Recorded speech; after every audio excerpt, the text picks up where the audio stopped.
Welcome friends to another r/maliciouscompliance video. If you want to do one good deed today, make sure to hit the like and subscribe buttons down below. And our first story of the day is by Beige Reborn. You said do not shut down for any reason. About 5 years ago, I was working as a production supervisor for a metal forging company. We had recently acquired a transmission part for a well-known American motorcycle brand. This part was being made in a hydraulic press, and we had trouble with the part melting our dies and the fact that this part should have been made in a forging hammer press, not a hydraulic one. We were getting very behind on the customer orders due to the fact that we typically had to either repair or replace dies approximately every 1,500 pieces. This is in contrast to other parts that have die lives exceeding 6,000 pieces. My manager, who'd only been on the job about 6 months, pulls me into the office and tells me on the next run, do not shut down for any reason, unless the forge press breaks down. I tried to clarify that the dies wouldn't last and I would have to stop the process occasionally to replace dies. He was emphatic that under no circumstances was I to shut down the process. He even went so far as to email me a reminder of this. Hopefully you can see where this is going.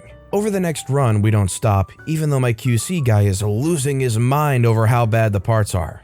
I tell him don't worry, it's all on me and my head, as he doesn't know my manager's demand. We set a production record, even though maybe 1,000 out of the 4,000 pieces we produced are good. The next day, the plant manager and quality director pull me into the office. It's explained to me that I'm probably going to lose my job due to the fact that I blatantly allowed non-conforming parts to be produced. I asked if I could print an email for my defense. I get quizzical looks, but the plant manager okays it.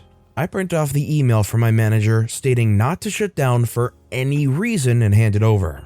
My manager gets his butt reamed, and I get a firm reminder that regardless of demand, we must assure quality over quantity, and that the only reason I wasn't terminated was the fact that I was acting under explicit direction from a manager.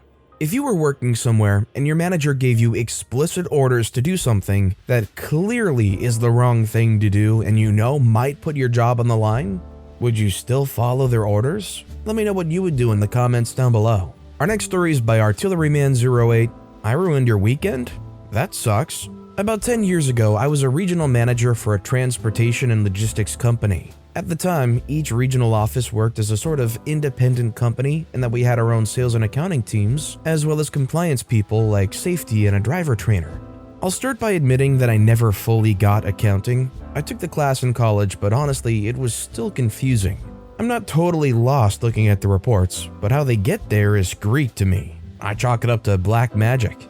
Our accounting department was the largest office team with a whopping 3 people. The accounts manager and 2 clerks, one for accounts receivable and one for accounts payable. All the other teams were just 2 people. We also had maintenance and loading dock crews, but they weren't part of the office.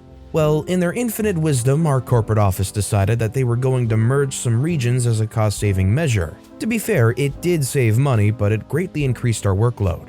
I had all my departments submit a report on what they needed in order to meet the increased load. The loading dock manager actually had a brilliant plan that involved only hiring 1 new worker, promoting 1 to be an assistant manager, and putting them on rotating 50-hour weeks. It was cheaper than hiring a bunch of guys, and they all agreed to it. The maintenance shop wanted 2 more mechanics, but this isn't about them. The accounts manager asked for 2 additional AR clerks. I was hesitant at first, but then I saw the amount of paperwork they had to process now, so I authorized it. The AR clerk's job was to take a paperwork packet the driver had for each delivery, sort the papers in it, then enter the data in a spreadsheet.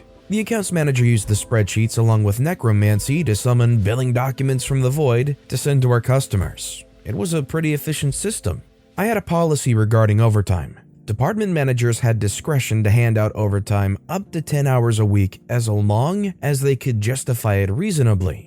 However, if a manager required a subordinate to work overtime, the manager would work the same overtime. Our managers were salaried and exempted from overtime, and I didn't want them working their people all the time while they only worked 40 hours. Amazingly, after I implemented this policy, overtime went way down. I mention this because at the end of the year, the accounting team always needed a ton of overtime in order to get all the closing work done on top of their normal duties. It usually involved them working as much as 80 hours a week for the whole month of January, and usually they only finished at the last minute. I usually gave them a 4-day weekend at the end. The accounts manager was usually pretty cool, not entitled, and did a good job. But this particular year, when we had even more work to do, she tried to pull a really BS move.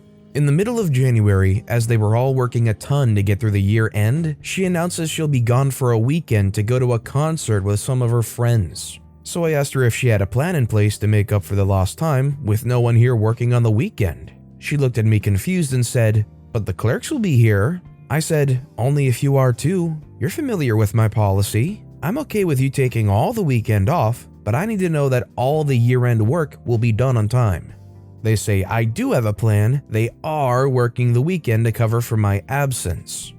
To be fair, her clerks probably didn't care, and I would have been willing to ease up on the policy in this case because she was usually pretty good about this stuff.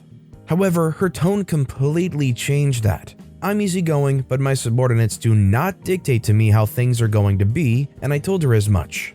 I finished with, "Either you are all working this weekend, or none of you are. Let me know by the end of the day." In the end, she couldn't figure out a reasonable way to make up for the lost time, and she was at the office with her team. I was there too, because my policy applied to me as well. The only exception I gave myself was the loading dock crew, because there was always someone there on overtime. The accounts manager was pretty cold towards me the whole time, and on Sunday she informs me that I ruined her weekend. I considered pulling her aside to let her know sorting through driver paperwork for 12 hours a day wasn't my weekend plan either, but instead just nodded and said, "That sucks."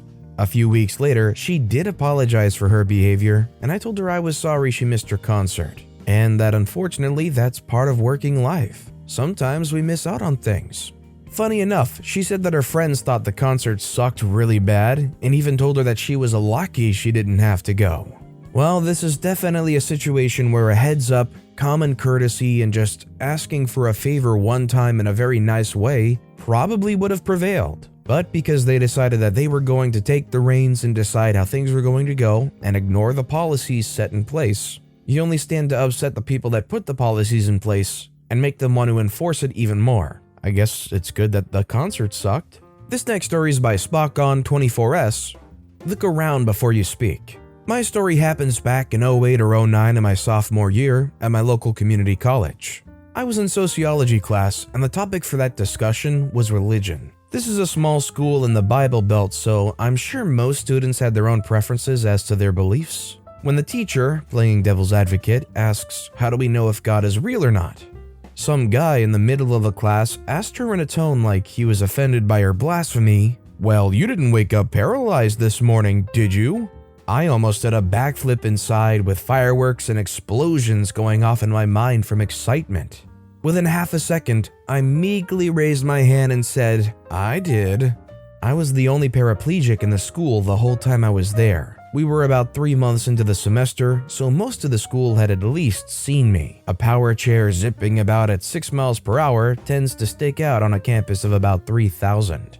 So he knew I was in his class. You could hear a pin drop in that class. I gave about 4 seconds before I started laughing to release the tension. When I laughed, the whole class burst into laughter, and even the teacher was trying her best to suppress giggles. The poor guy was as red as the Kool-Aid man. When the class was over, I tried to catch up with the guy to thank him for that amazing setup, but I guess I must have embarrassed him too much because even with my speed all the way to the bunny, I couldn't find him.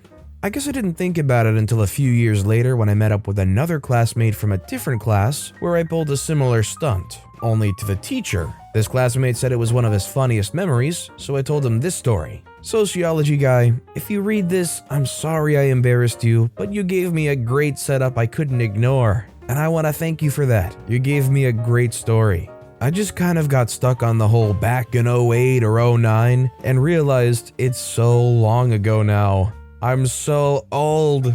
And to be fair, for a person like me, if I was ever in that guy's situation where I had a rare burst of interest in trying to participate in the class, so I raise my hand and I say something, and that immediately gets pounced on with a huge joke that just totally eviscerates it, I'd end up feeling pretty embarrassed too and probably avoiding people. It's just like an awkward shy thing, honestly. And our final story of the day is by Big Daddy HFX. Have trailer, will travel, just not after this malicious compliance. I used to work for a government department. About 10 years ago, my wife and I bought our very first travel trailer and we planned on a glamping vacation. After we both had booked the time off from our employers, there was a last-minute conference scheduled that I was required to attend. Rather than canceling my vacation or skipping the conference, I asked if I could take my trailer instead of flying. That way I could still have my trip, albeit a different destination, and still attend the conference. After the conference was over, we would carry on with our vacation. I was approved with the understanding that I would only be compensated for the equivalent cost of flying and staying in a hotel. While not covering the entire cost, especially fuel for towing a large trailer, I was happy with the arrangement. At the end of the conference, we would travel to our original destination via a different route. All went well on our first long-distance trip of 1,300 kilometers, 800 miles, to the conference and another 2,500 kilometers on our extended route home. I came home, claimed for 4 nights in campgrounds, meals, and kilometer equivalents to the airfare. Everyone was happy until the auditor checked claims about a month later. He told our claims people that employees are not allowed to accept less than they would be entitled to, whatever the travel mode. So when they approved me going by my own vehicle, they needed to pay the full cost. Even though I was happy with the arrangement, it didn't matter. The auditor gave them a month to correct the claim. I was told there's a maximum number of kilometers I was allowed to drive per day, so instead of claiming 1 day up and 1 day back, I claimed 3 days up and 3 days back for the campgrounds and meals, plus I claimed back 4 days of vacation because I was working those days. I also got the government kilometer rate for the entire distance, 1,300 up and back, and not the actual 2,500 indirect route home. Not just the equivalent to airfare. Altogether, I had to claim another $1,600. While I was perfectly happy with the original arrangement, I was forced to take more money and saved 4 days of vacation. I was never allowed to take my trailer to a conference again. I'm going to take a wild guess and assume that the auditor is on the government side of things and not with the company on this one, because there's no way that an auditor working for the company would be like, yeah, you gotta give this guy more money. This ended up being an awesome arrangement for OP. The only downside is they find out that the travel by trailer never gonna happen again. And our final story of the day is by Pizzico. Fine, Mom, I'll go and fix my room. I've recently just finished schooling, so I'm just taking a break and relaxing for a couple of weeks. My mom's been nagging me to go fix my room, even though I've already organized all my stuff and my room looks more or less neat and tidy. Though I admit there's still some clutter, but in general our house has a lot of clutter, not just in my room. Most of the stuff I have no idea where to put, such as old magazines, comic books, and high school textbooks and old test papers. I just place it inside cardboard boxes and place them above this antique chest behind the door of my room where it's barely noticeable. Even if it's unused space, my mom still wants me to clear it out. So I go through all the stuff and realize that half of it ain't even my stuff. They're old magazines, novels, and prayer books, which I guess belong to my dad, and my siblings' old paintings and artworks when they were younger, together with a bunch of miscellaneous cables. So I separate the stuff that's mine, and for all that other junk, I just move them out of my room and place around the house to areas where there's also clutter, where it can blend in. That managed to speed up the process tremendously, and now that area of my room is junk-free.